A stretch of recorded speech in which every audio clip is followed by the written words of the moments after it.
Nako, ayan na.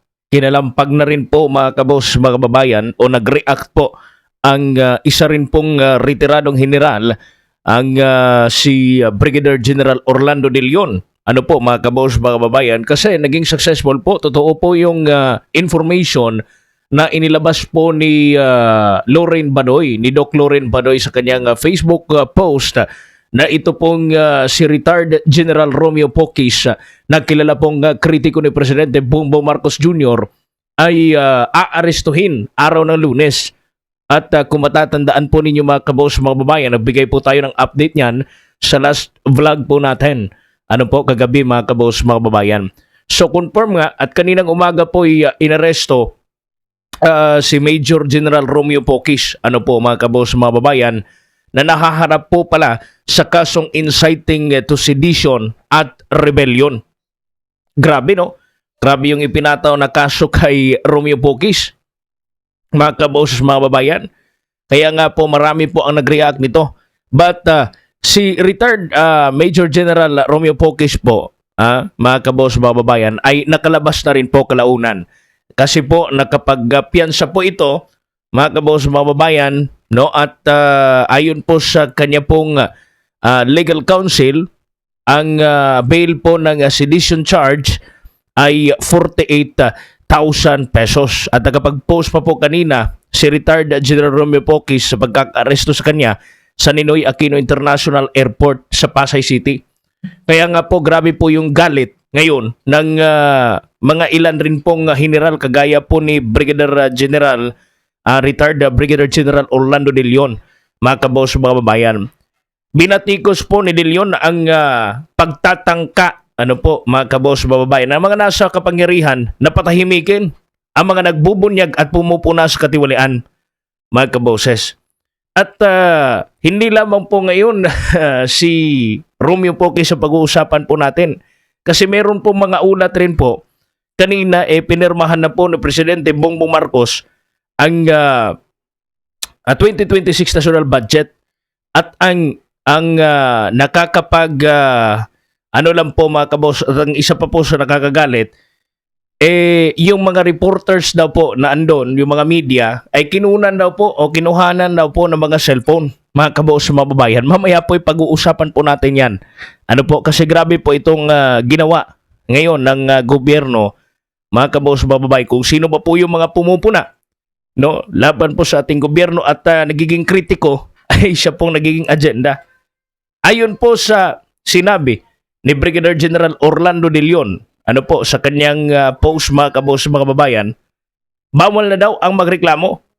Nakaw ng nakaw lang daw.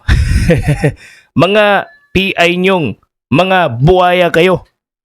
Mabuhay ka, bok.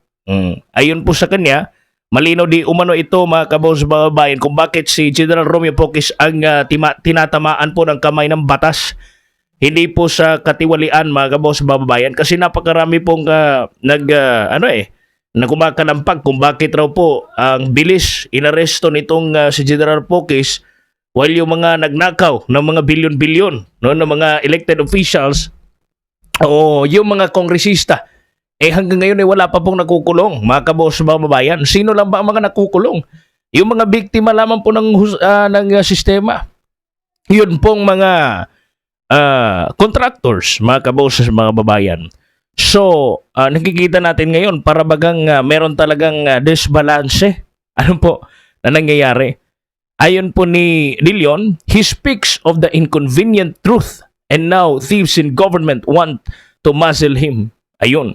Para kay De Leon raw po, ang pag-aresto sa general ay hindi lamang po ito isyong legal, kundi isa pong babala sa mga kritiko ng pamahalaan na pagsasalita po laban sa pandarambong o ito mong panawagan, mga kabos, mga babayan, sa patuloy po na pagnanakaw sa ating bayan ay maaaring mauwi po sa pag-uusig, ano po, mga kabos, mga babayan. So nakakatakot, no? Nakakatakot kumalampag sa administrasyong Marcos.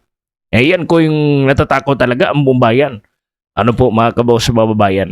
Mahanapan po ng paraan ng ating gobyerno, kaya yan po yung challenge natin. Yung kritiko at yung mga nagsasalita against the government, mga kabos, mga babayan, nahahanapan po ng paraan paano po arestuhin. Pero tayo pong mga ordinaryong Pilipino na naghahangad po ng hustisya at ipakulong itong mga mandarambong sa gobyerno, ay wala po tayong natatanggap na hustisya. Alam niyo kung bakit? Kasi sila lang din. Ano po? Mga kaboss, mga babayan, ang kumukulimbat ng bilyon-bilyong pera ng bayan. At ngayon po, tiba-tiba naman po sila. Kasi ang flood control funds po sa 2026 budget, no? Meron pa rin pong flood control fund sa 2026 budget. Ayon po iyan sa Department of Budget and Management.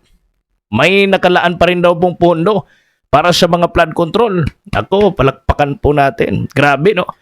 Sa ilalim po ng 6.7 trillion na pambansang budget para sa taong 2026. Imagine. 6.7 trillion pesos pambansang budget, mga kaboss, mga babayan, no? Pero napupunta lamang po sa wala. Habang umiinit pa po itong usapin sa mga anomalya sa infrastructure projects, kasi yan po yung naging source, di ba, ng katiwalian at napakadali lang po dyan, no, na ginagawin yung kanilang mga modus operandi, mga kaboss, mga babayan, talagang pinondohan pa rin. Ayon po kay DBM Acting Secretary Rolando Toledo, nasa 15.7 billion ang nakalaang pondo raw po para sa Foreign Assisted Flood Control Project sa saklaw ng Resilience Project ng Department of Public Works and Highways. Ayon po ni Toledo na ang naturang pondo ay nakatali pa rin po raw sa umiiral na kasunduan at kontrata. Kaya't kinakailangang ipatupad ang mga proyekto ayon sa napagkasunduang plano. So, kailangan pa rin ipagpatuloy, no? Kasi may kasunduan. Yung kasunduan na yon ay dapat masunod pa rin, mga kaboss, mga babayan. Ang tanong, aside po sa kasunduan o kontrata dyan sa project na iyan, ano pa kaya yung iba pa, ano po, na plano yung napag-usapan nila? Wala kaya itong korupsyon, mga kaboss, mga babayan? So, yan po ang isa sa ikinasaya ngayon ng ating gobyerno. At ang mas lala pa rito, ipinost po ng PhilStar, mga kaboses, mga babayan. Grabe po itong panunupil po nila sa katotohanan. Ayon po dito sa headline ng philstar.com, reporters asked to give up phones for budget coverage. Yung mga nagko-cover po na media kanina bago po lagdaan ni Presidente Marcos ay hinarang po, mga kaboses, mga babayan, at pinapasurrender yung kanilang cellphone at mga laptop bago daw po pumasok sa venue doon sa Malacanang, mga kaboss, mga babayan. Magko-cover yung mga media So ano yung gagamitin nila? Kukuha lang ng footage doon sa RTVM, mga kaboss, mga babayan. Ano yung gagamitin nilang panulat? Ballpen at papel. Wala na tayo sa sa time na yan. Digital era na. Laptop na yung gamit. At ito pong national budget, pinaka-importante po sa lahat na makita, mga kaboss, mga babayan, pinaka-importante po sa lahat na open, no, sa media coverage. Ito po kasi po for transparency and accountability, mga kaboss, mga babayan, kung ano ba ang nilagdaan ng presidente at paano nilagdaan ng presidente, at upang matuklas din kung ano ba yung mga tinanggal, may mga ibinesura ba, may bineto ba si Presidente Bongbong Marcos, mga kaboss, mga babayan. Taon-taon yung ceremonial signing na yan, open po talaga yan sa media coverage. So, sa event mismo, hindi pa nga po in-inform ahead of time itong mga media, mga kaboss, bababayan. But ayon po dito sa PhilStar, reporters were informed that they would only be allowed entry if they surrendered their phones and laptops. Journalists assigned to cover the signing petition to lift the restriction, arguing that their devices were needed to independently cover the signing.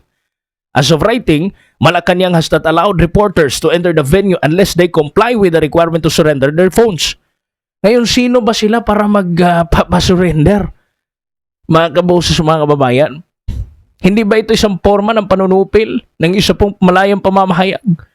Paano po? Ito pong cellphone natin ngayon, may tinatawag po tayong mobile journalism. At ito pong ginagawa rin po natin ngayon sa pamagitan po ng cellphone. Nagsasalita po tayo. Nagbablog po tayo para i-post sa social media. That's part of freedom of expression, mga kaboss, mga babayan. Part rin po yan sa role ng mga media. Bakit kinunan ng karapatan ng ating Malacanang? Wala ba kayong nasisense na para bagang talagang itong gobyerno, administrasyong Marcos, talagang tinatry na supilin, mga kaboss, mga babayan, yung mga naghahangad at yung mga naghahanap po ng katotohanan. Ano po? Heightened scrutiny. The signing of the 2026 budget comes in the wake of a major corruption scandal at the Department of Public Works and Highways, which triggered renewed calls for reform and greater transparency in the budget process. Kaya nga po yung pinaka-purpose pa dito, alam po natin na bagong-bago pa lamang po ang issue ng flood control. So, kinakailangan po talaga, no, ng mga media dahil bilang watchdog po ng ating gobyerno at bilang tagapagmasid po ng ating mga mamamayan, kasi sila lang po yung may access dyan mga kaboses, mga kababayan. Ano pong reaksyon po ninyo? Inaresto si Romeo Pocis, itong mga media, mga kabos, mga babayan, kinonfiscate ang cellphone, pag gustong ipasurrender, at saka patuloy pa rin ang saya kasi wala namang nagbago, wala namang reforma sa 2026 national budget. Comment po kayo sa baba, mga kabos, mga babayan, at sa pagpapatuloy po ng ating usapan, naway marami po kayong nakuha na ideya o sa ito pong information, no? Ito po yung aking opinion lamang po. Comment po kayo sa baba at babasahin ko po lahat po ninyong mga komento. At hit the subscribe button kung gusto niyo po ang ganitong mga videos. Ano po, yung mga ito pong reaction video, mga kabos, mababayan, commentary vlogs, no? At paki-share and like na rin po para po marami po ang makakakita, marami po ang may inform sa atin pong talagayan ngayong araw. God bless po sa inyong lahat. Ako po si Kaboses Wins at ito po ang Standpoint Analysis.